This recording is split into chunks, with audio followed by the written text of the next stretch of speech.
시간 저희들에게 들려주실 하나님의 성경 말씀은 신약 성경에 있습니다. 요한복음 2장 1절에서 11절 말씀입니다.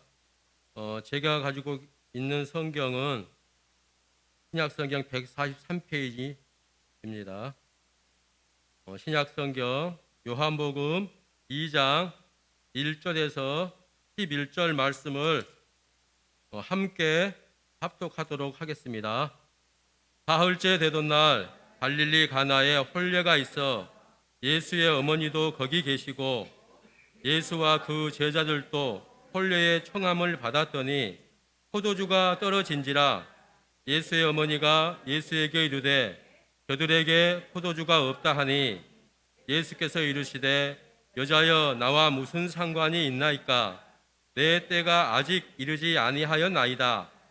그의 어머니가 하인들에게 이르되 너희에게 무슨 말씀을 하시든지 그대로 하라 하니라. 거기에 유대인의 정결 예식을 따라 두세 통 드는 돌 항아리 6이 놓였는지라. 예수께서 그들에게 이르시되 항아리에 물을 채우라 하신즉 아기까지 채우니 이제는 떠서 연회장에게 갖다 주라 하심에 갖다 주었더니 연회장은 물로 된 포도주를 맛보고도 어디서 났는지 알지 못하되 물 떠온 하인들은 알더라. 연회장이 신랑을 불러 말하되 사람마다 먼저 좋은 포도주를 내고 취한 후에 낮은 것을 내거늘 그대는 지금까지 좋은 포도주를 두었도다 하니라. 예수께서 이 첫 표적을 갈릴리 가나에 행하여 그의 영광을 나타내심에 제자들이 그를 믿으니라. 아멘. 감사합니다. 세풍교회 이름을 들으니까 이풍진 세상을 만났으니 이 노래가 생각이 나더라고요. 한 소절 하려고 그러는데 뒷부분 가사가 생각이 안 나가지고 세상 풍랑 겪고 하나님의 영광을 드러내는 교회 그런 성도님들이 될 줄로 믿습니다. 네. 저는 그 이름이 문재화입니다. 그래서 이름 때문에 제가 고통을 많이 겪었습니다. 제 별명이 무엇이었을 것 같습니까? 네, 문재화. 역시 똑똑하시군요. 이렇게 훌륭하신 성도님들과 말씀을 나눕니다. 예. 제 별명이 문재화였어요. 그래서 초등학교 2학년 때 왜 친구들이 이렇게 꽤 싸우고 그러잖아요. 우리 선생님이 제가 볼 때 좋은 선생님은 아니었던 것 같아요. 자 갈렸는데 이름이 문제하다죠. 문제야 같은 놈 그렇게 한번 했는데 그 뒤로 제가 문제아가 됐어요. 네, 그래서 문제아라는 이름이 참 싫어가지고 제가 이름을 좀 개명을 하기를 원했었어요. 문제아 이름이 좀 그렇다. 툭하면 또 곰씨라 그러고 그러다 보니까 이름을 좀 바꾸려고 했었는데 제가 이제 신학교를 다니면서 청소년 사학을 맨 처음 하게 됐었는데 이름 때문에 덕을 봤어요. 이 문제야 그러니까 이 청소년들 중에서 문제아들이 저한테 오더라고요. 그래서 왠지 제가 문제아라는 별명을 듣고 나서 자랑은 좀 통할 것 같다 라는 마음으로 정말 문제아들이 와가지고 제가 문제아들 형님 노릇했습니다. 야 나도 문제아다. 너도 문제아냐? 나 이름 봐라. 문제아. 그러면서 이제 사역을 하다 보니까 이름이 또 좋아졌어요. 하나님께서 사용하시려면 내게 단점 같은 것도 아름답게 사용하시더라고요. 저는 그것을 믿습니다. 그러니까 우리가 장점이든지 단점이든지 이게 누구의 손에 달렸냐? 하나님의 손에 달리시면 위대한 일이 있을 것으로 믿습니다. 하지만 내가 하려고 그러면 아무것도 안 됩니다. 아마 하나님께서 저를 붙들지 않았으면 저는 지금도 문제였을지도 모릅니다. 그래서 참 그런 은혜를 제 이름을 이렇게 잘 소개를 하고 있죠. 네, 제 이름 잘 기억하시겠죠? 네, 만나면 반갑게 인사하면 좋겠습니다. 오늘 이렇게 찬양을 하면서 저는 사실 순간적으로 굉장히 감동스러웠습니다. 여러분에게 뜨거운 열기가 있어서 너무나 좋았고요. 제가 미국에서 한 8년 목회했는데요. 그 교회가 딱 이만했습니다. 네, 교인 수도 이만큼 했어요. 그래서 그때 옛날에 한 10여 년 동안 있었던 그 시간이 순간적으로 쫙 스쳐 지나가면서 참 왠지 감개무량해지는 그런 시간들이 좀 갖고 있습니다. 네, 불러주셔서 감사하고요. 또 옛날 생각나게 해서 너무나 고맙고 또 여러분과 만날 수 있어서 너무나 감사합니다. 예수님의 생애 중에서 제 마음을 참 따뜻하게 하는 사건들이 있어요. 제 개인적으로는 이 본문 말씀 저는 참 좋아합니다. 그래서 자주 읽는 편입니다. 갈릴리 가나는 나사렛 옆에 있는 동네예요. 조그만 동네입니다. 그러니까 광양읍 태풍리인가요? 이런 동네 같은 걸 거예요. 그러니까 갈릴리 가나하고 이 동네는 아주 유사성이 많습니다. 이런 동네에서 이제 결혼 잔치가 벌어진 거죠. 결혼 잔치가 벌어졌는데 이 혼인 잔치에 예수님하고 예수님의 제자들이 초대를 받았어요. 근데 누구 집 결혼식인지는 모릅니다. 성경 말씀 보니까 성경에서 구체적인 사람 이름이 언급되지 않으면 그 사람은 평범한 사람일까요? 특별한 사람일까요? 네, 평범한 사람. 우리로 말하면 김아무개찜 되는 사람 집에 초청을 받은 거예요. 그곳에서는 마리아도 이미 와 있었죠. 그런데 이 포도주가 떨어졌을 때 마리아가 곤란해해요. 그렇죠? 그러면 마리아는 단순한 초대받은 손님이 아니라 그 잔치를 준비하는 어떤 일을 맡고 있는 사람이었겠죠. 왜냐하면 초대받은 손님은 잔치를 준비하고 진행하는 과정에 참여하지 않습니다. 여러분이 잔치에 초대받으면 그냥 초대상 가서 상을 받아 먹는 것이지 부엌 가갖고 뭐하요? 그러지 않잖아요. 그런 것처럼 마리아도 단순한 초대받은 손님이 아니라 그곳에서 뭔가 일을 좀 도와주는 사람이었던 것 같아요. 당시 이곳 혼인잔치는 약 일주일 정도 지속됐다고 그래요. 그러니까 혼인잔치, 결혼식이 있으면 일주일 전부터 잔치가 막 진행이 됩니다. 그리고 마지막 날, 일곱째 날 저녁에 이제 결혼식이 있어요. 저도 어렸을 때 결혼식 가본 적 있거든요. 우리나라도 좀 비슷했던 것 같아요. 결혼식 있으면 며칠 전부터 막 부침개 붓고 그러잖아요. 부침개 하고 기름 냄새 막 나서 애기들도 몰려들고 또 부침개 하나 먹을 좀 저리 가 해가지고 또 이렇게 부침개 만들어 놓고 또 신랑이 또 말 타고 들어오고 막 그러잖아요. 신랑 신부 뭐 하세요 해가면서 크게 했던 것 같아요. 근데 참 이상하죠. 왜 이렇게 창문을 갖다가 뚫으려고 했던지는 모르지만 그런 시간들이 있었던데 아마 옛날에는 더 이렇게 동네에서 재밌는 아무튼 결혼 잔치가 진행이 되고 있었던 거예요. 그런데 그 잔치에 문제가 생기겠습니다. 어떤 문제가 생겼습니까? 포도주가 다 떨어져 가고 없었어요. 생각보다 손님들이 많이 왔던지 아니면 가난해서 포도주를 준비하지 못했는지는 모르지만 하여간 이제 포도주가 모자란 것입니다. 이 잔치에서 가장 중요한 포도주예요. 그 당시로. 예. 요즘 또 어떤 분들 너무 경건해가지고 포도 주스를 드셨다. 그런데 포도주입니다. 포도주. 예. 음식을 맛있게 먹기 위해서도 포도주가 필요했고 또 마실 음료를 위해서도 포도주가 필요했어요. 왜냐하면 여러분 우리나라는요 물이 굉장히 좋은 나라입니다. 이렇게 뭐 샘에 물 걷어갖고 먹을 수 있는 나라가 세상에 몇 나라 없어요. 아주 여러분 우리나라는 물은 하나 굉장히 좋은 나라이기 때문에 그 물에 대해서 잘 모르고 사는 것 같아요. 그런데 유럽만 가도요 모래가 석회질이 많아요. 그래서 물을 함부로 못 먹습니다. 끓여서 먹어야 되고요. 그래서 식혀놔가지고 이렇게 먹게 됩니다. 저도 미국에서 10년 살았는데요. 저는 플로리다라는 따뜻한 곳 살았는데 그곳에서도 물을 함부로 못 먹었어요. 석회질이 많아가지고. 그래서 수돗물이 뚝뚝뚝 떨어지잖아요. 그러면 나중에 이렇게 뭐 봉우리 솟아올라요. 석회질이 모아가지고 동그랗게 막 손가락만큼 이렇게 튀어오릅니다. 이게 물에 섞여 있는 석회질 때문에 그래요. 그러다 보니까 당시에는 포도주를 만들어가지고 포도주는 석회질이 없잖아요. 그래서 일반 물을 섞어서 음료수도 먹기도 하고 잔치 때는 그냥 포도주로 바로 먹기도 하고 잔치형을 돋우기 위해서는 포도주가 반드시 필요했던 거예요. 잔치니까, 동네 잔치니까. 포도주가 다 떨어져 가고 있다는 것은 잔치가 곧 파장이 된다라는 의미하잖아요. 아직 남았는데. 그러니까 잔치를 준비한 사람 입장에서는 얼마나 곤란스러운 일이겠어요.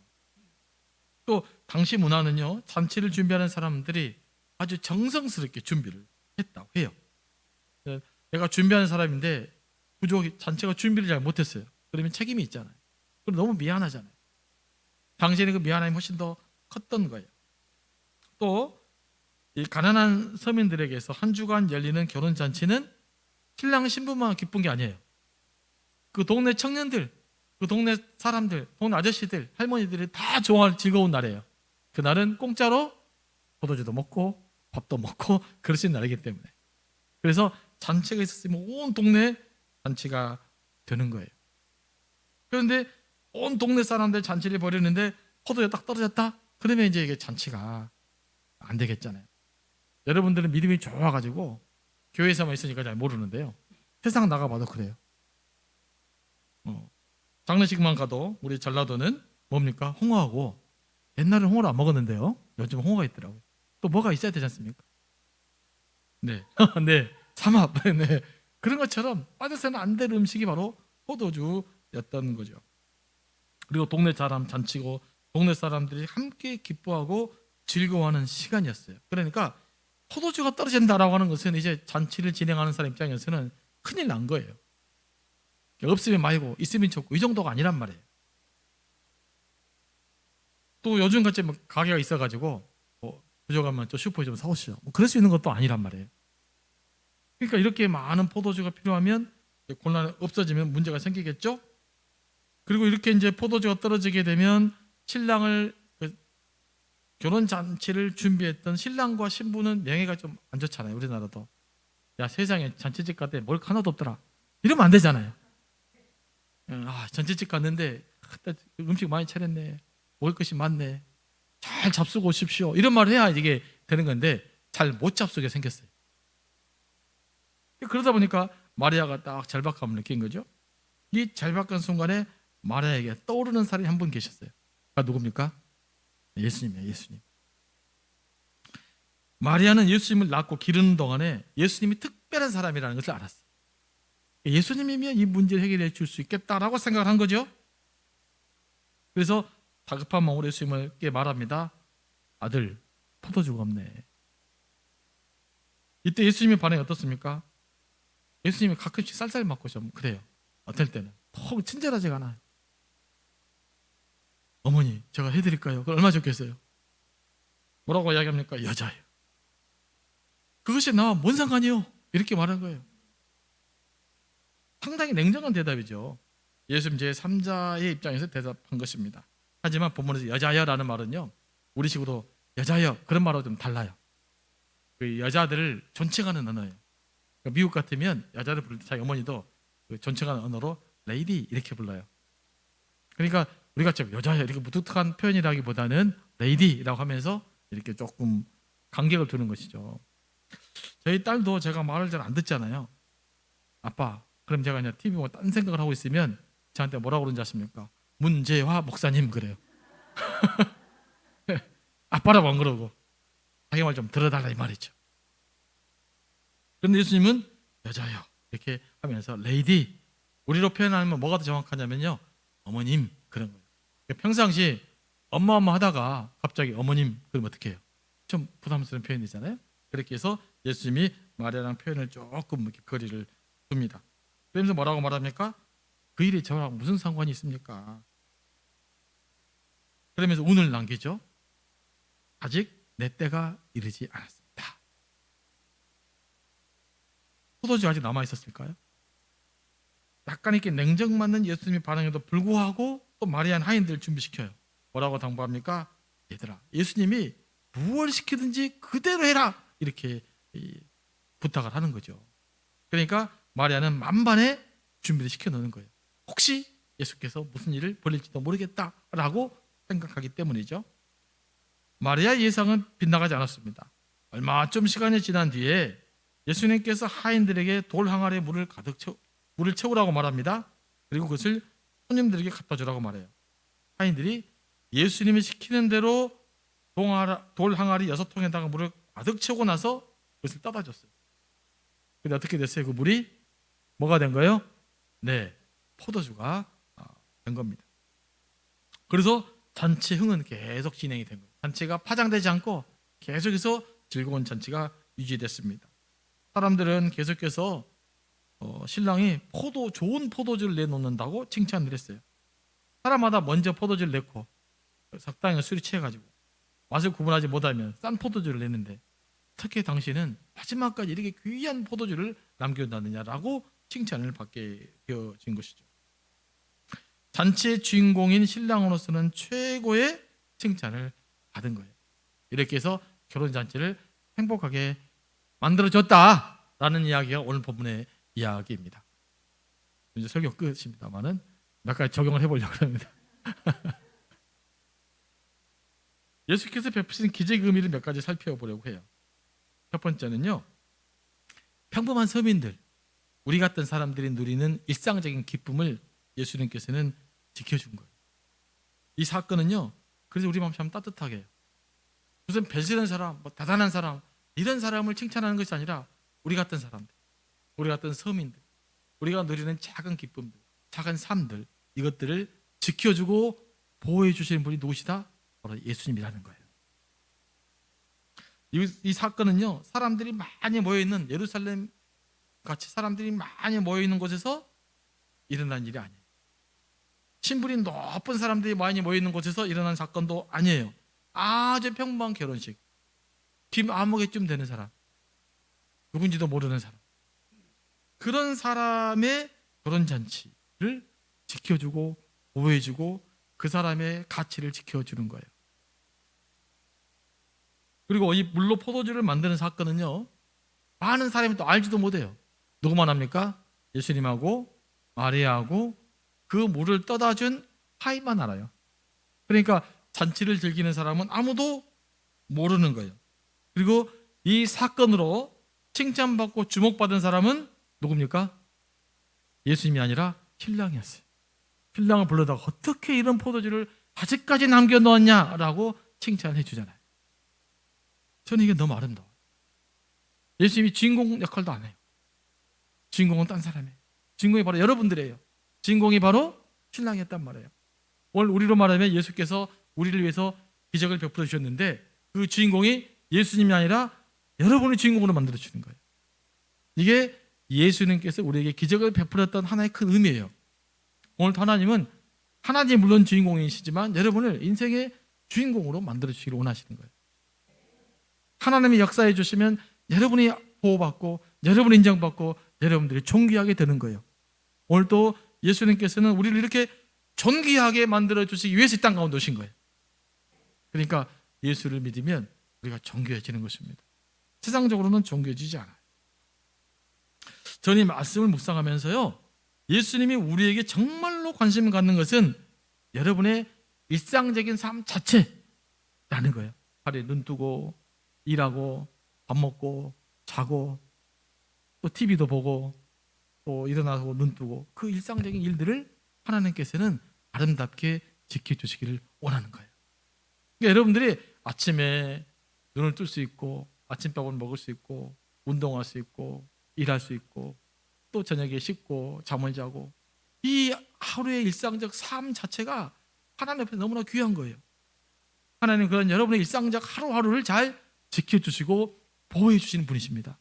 믿으십니까? 그러면 하루하루가 기적이잖아요. 우리는 하루하루를 하나님의 기적으로 살고 있는 겁니다. 하나님 여러분들에게요, 어떤 대단한 삶 요구하지 않습니다. 있는 그대로 보듬어 주시고 있는 그대로 지켜주시길 원하십니다. 우리의 작은 기쁨도 지켜주시고 우리의 작은 신음에도 응답해 주시기를 원하시는 거예요. 우리는 자꾸 내가 영적으로 강해져야, 내가 무슨 대단한 일을 해야만 하나님께 인정받을 수 있다라고 순간순간 착각을 해요. 내가 문제를 해결해야 된다고 생각하는 사람들이 많아요. 내 스스로 열심히 노력해가지고. 그런데 여러분, 우리는 하나님을 우리의 누구로 모시고 있어요?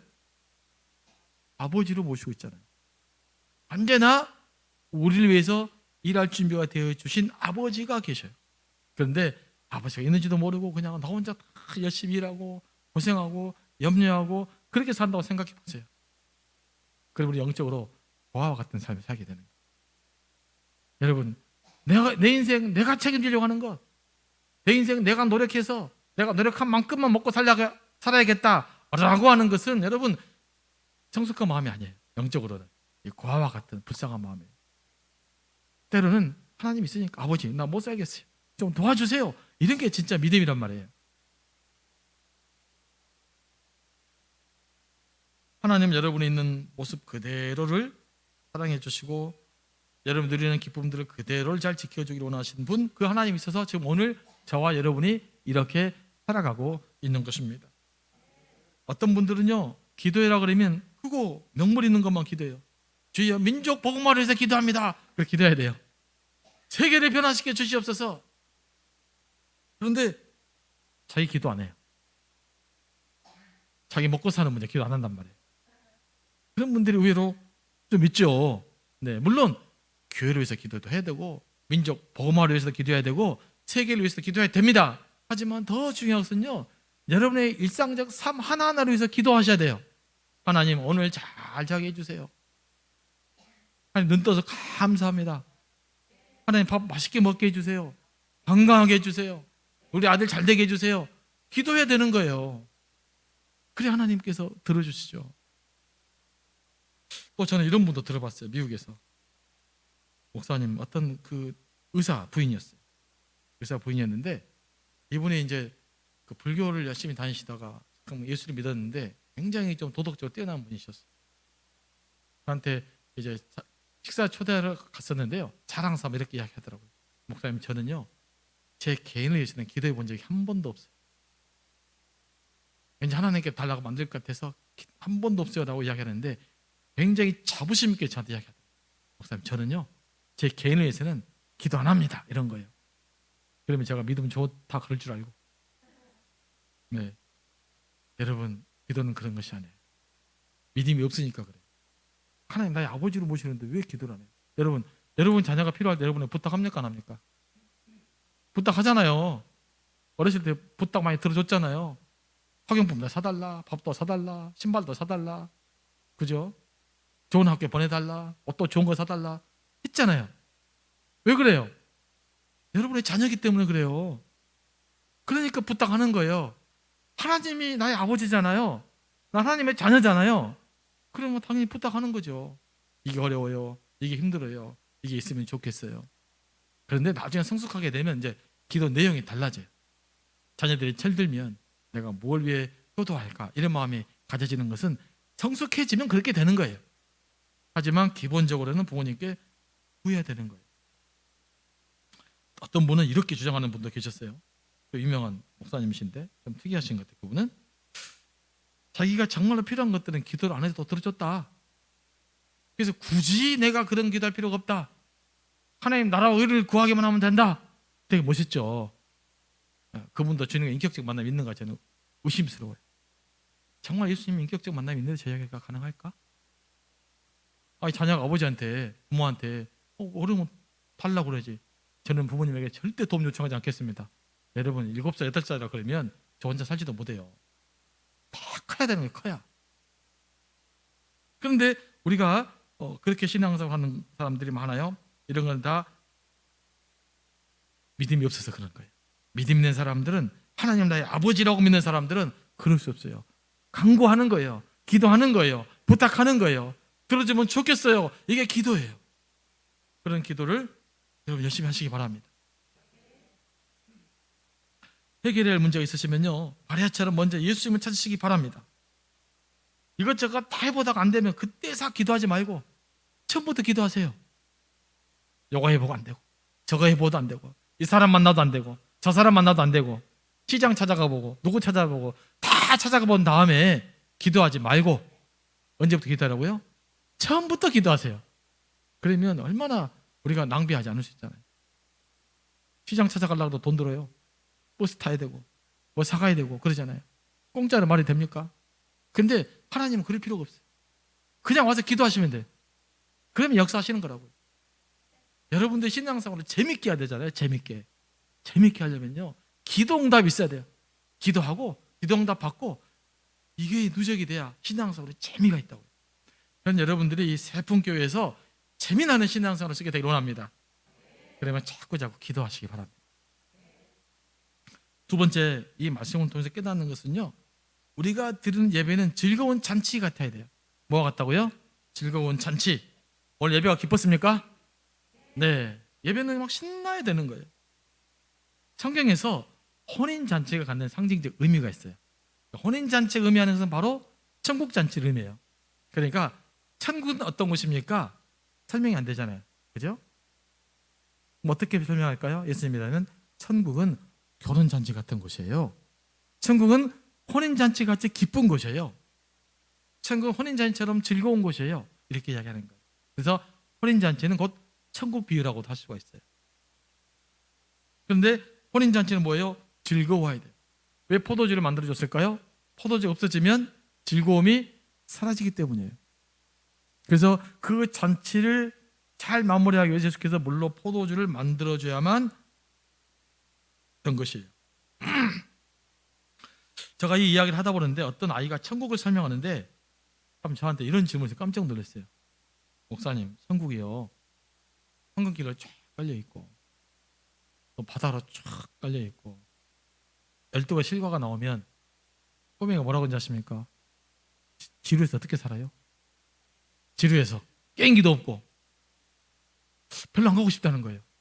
저는 황금도 별로 안 중요하고 다이아몬드도 필요 없고 게임기 있으면 좋겠다. 그러면 그런 게 천국은 물론 그런 곳이긴 하지만 그것만 갖고 있는 것이 아니에요. 천국 어떤 곳이에요? 결혼잔치처럼 즐겁고 행복한 곳이에요. 그게 하나님의 나라예요. 우리가 가야 될 곳은 바로 그곳이에요. 결혼잔치처럼 온 동네 사람들이 함께 즐거워하는 축제의 장, 이게 천국이에요. 그 천국을 맛보는 곳은 어딜까요? 바로 교회입니다. 네. 여기에서 천국의 기쁨을 맛보는 거예요. 그러니까 예배가 어떻게 될까요? 즐거워야 돼요. 여러분, 아침에 주일날 예배 와야 되겠다라고 하면 막 가슴이 설레야 돼요. 아, 주일날 예배구나, 이렇게. 근데 좀 설레임으로 오셨습니까? 아이고, 지난주도 예배 드렸고 오늘도 예배고 우리 목사님 설교 저 설교 같고 옛날에 들어본 것 같고. 혹시 그렇게 오십니까? 그렇게 안 오셨죠? 네, 그렇게 오셨으면 회개하지어다. 네, 천국 기쁨이 있어야 되는 거예요. 예배에 기쁨이 있어야 돼요. 설레임이 있어야 돼요. 주일날에 막 기다려져야 돼요. 주일날 좋다. 예배하고 찬양하고 말씀 듣고 식탁 교제하고 얼마나 좋아요. 여러분, 이런 천국이 없어요. 뭐 서양 사람들 뭐 재미난 것 같지만 별로 재미없어요. 그러지 않습니까? 얼마나 재밌겠어요. 재밌어봤자 그것이. 저도 뭐 여행 같은 데 가잖아요. 그런데 가보면요, 처음에는 막 재밌어요. 미국에 사니까 참 10년 살다 보니까 멋있는 데 많더라고요.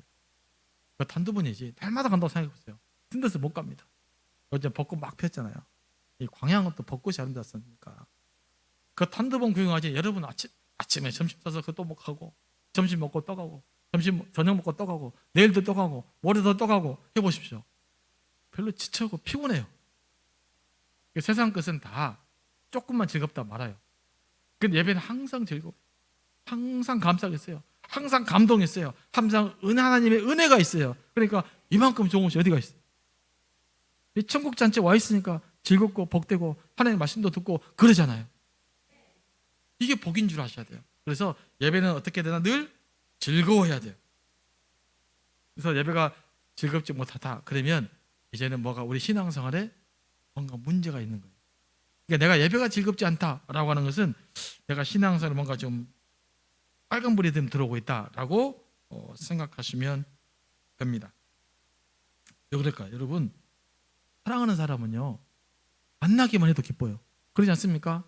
여러분, 그 젊을 때로 가보면 연애 시절에 혹시 그런 적 있습니까? 남자친구 여자분 여러분 집에 데려다 줬잖아요. 데려다 줬는데 집에 안 가고 나도 데려다 줄까? 그래서 같이 가잖아요. 이 남자가 그러면 아이고 안 돼, 그러면 나도 데려다 준다. 왜 자꾸 데려다 준다고 그럴까요? 사랑하니까, 있고 싶어서, 즐거우니까. 저 인간 만나면 그냥 그러면 안 간단 말이에요. 자, 그러면 예배가 즐겁지 않다는 것은 뭘 의미할까요? 하나님을 덜 사랑하기 때문에. 하나님과 나와 사랑의 관계가 뭔가 지금 어긋나 있는 게 있는 거예요. 사람 때문일 수도 있고 또 상처받을 수도 있고 여러 가지 문제 때문에 있었지만 예배가 즐겁지 않다는 것은 하나님과 나와 관계 차원에서 보면 내가 하나님을 덜 사랑하기 때문이에요. 하나님과 나 뭔가 관계가 어그러져 있는 거예요. 그래서 예배가 즐겁지 않다라고 하는 분들은 그런 걸 찾아내셔야 돼요. 하나님, 내가 왜 예배가 즐겁지 않지? 저 권사님 때문인가? 저 장로님 때문인가? 저 집사님 때문인가? 하셔서 내가 이런 부분 때문에 내가 예배가 방해를 받고 있구나. 그럼 어떻게 될까요? 하나님 저 인간에게 벌을 내릴지어다. 그러면 안 됩니다. 네, 주여, 제가 이 사건으로 인해서 주님을 사랑하는 마음이 식었습니다. 용서해 주세요. 내가 세상의 사람 때문에 하나님의 마음까지 식어버렸습니다. 기도하셔야 돼요. 주님 이제 회복시켜 주세요. 내가 예배 즐거웠으면 좋겠어요. 나 예배 즐겁지 않으면 못 살겠어요. 뭐 그런 마음이 있어야 돼요. 여러분, 예배가 답답하면 못 살겠습니까? 그러죠. 예배가 답답하면 못 살겠어야 돼요. 그래서 이곳이 즐겁지 않으면 기도하셔서 주님 즐거움을 회복시켜 주십시오 라고 기도하시게 되길 원합니다. 예배가 회복이 되면요, 나머지는 다 회복이 되게 되어 있어요. 자동으로 따라옵니다. 그러니까 여러분들이 복을 받으려면 다른 건 생각할 것 없어요. 예배가 회복되면 돼요. 하나님의 사랑의 관계 회복되면 돼요. 그럼 나머지는 다 알아서 저절로, 순천 말로 자동으로 이렇게 해결이 될 줄로 믿습니다. 그리고 이 말씀을 묵상하다 보니까 이 말씀에 주는 세 번째 교훈은요, 예수님이 주는 복은 차고 넘치는 거예요. 본문에 나오는 두세 통 드는 돌 항아리, 한 항아리 하나에 한 70리터 정도 된다고 해요. 얼마나 클까요? 만큼 되겠죠. 큰 게. 그게 6개면 70에서 120리터니까 계산해 보면 420에서 720리터예요. 그러니까 어마어마한 그냥 포도주를 만드는 겁니다. 근데 이 정도면요, 전체를 하고도 나와요. 근데 예수님이 왜 그렇게 많은 포도주를 만들었을까요? 계산을 못했을까요? 아유, 사람 보니까 예수님이 계산을 착각해 버렸을까요? 실수로 너무나 많이 만들어 버렸을까요?